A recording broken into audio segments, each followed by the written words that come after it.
Hello बच्चों, let's first read the question. तो question में हमें क्या दे रखा है?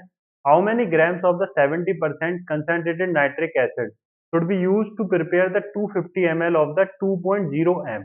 तो इस तरीके से हमें दे रखा है, तो हमसे यहाँ पे क्वेश्चन में क्या पूछ रहा है कि हमें 70% कंसंट्रेटेड नाइट्रिक एसिड के कितने ग्राम यूज करने हैं 250 ml ऑफ 2.0 m सॉल्यूशन बनाने के लिए।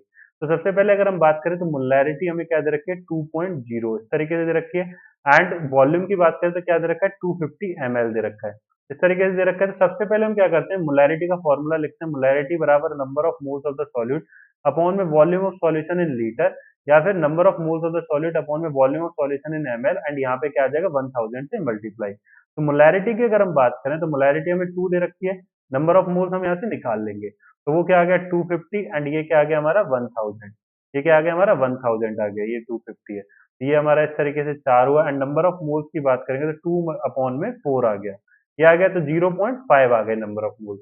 यहाँ से हमारे पास नंबर ऑफ मोल्स निकल कर आ गए। तो अब नंबर ऑफ मोल्स निकल कर आ गए, तो अब यहाँ पे हम लोग क्या करेंगे कि नंबर ऑफ मोल से अब हम निकालेंगे मास, निकालेंगे कि HNO3 का हमने एक्चुअली में कितना मास हमने यूज करा है, कि HNO3 का हमने एक्चुअली में कितना मास यूज करा है। तो उसको अगर हम देखें तो यहाँ से हम लोग क्या करेंगे, वेट ऑफ HNO3 किस तरीके से निकाल सकते हैं। तो नंबर ऑफ मोल्स का फॉर्मूला क्या होता है, गिवन मास अपॉन में मोलर मास, इस तरीके से होता है। तो WHNO3 निकालना है, तो इसके लिए number of moles of HNO3 and multiply में क्या आएगा, मोलर मास ऑफ HNO3। ये आ गया इस तरीके से। तो 0.5 है ये हमारा। And molar mass of HNO3 किस तरीके से, हाइड्रोजन का 1, नाइट्रोजन का 14 एंड 3 मल्टीप्लाई में 16। तो ये कितना आ जाएगा 63 ग्राम पर मोल आ गया, इस तरीके से आ जाएगा। तो ये आ गया 63, तो यहाँ पे आ गया हमारे पास 31.5 ग्राम आ गया। कितना आ गया 31.5 ग्राम आ गया। तो क्वेश्चन में हमसे क्या पूछा था, how many grams of the 70% concentrated nitric acid should be use to prepare.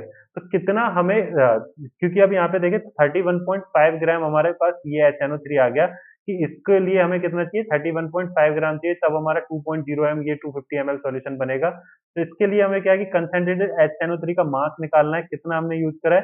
तो मास ऑफ कंसंट्रेटेड HNO3 हम किस तरीके से निकालेंगे, अगर हम देखें तो परसेंट है, क्या है हमारे पास 70% दे रखा है। तो 70% का क्या होगा, 70 ग्राम HNO3 प्रेजेंट है किसके अंदर, हमारे 100 ग्राम सॉल्यूशन के अंदर।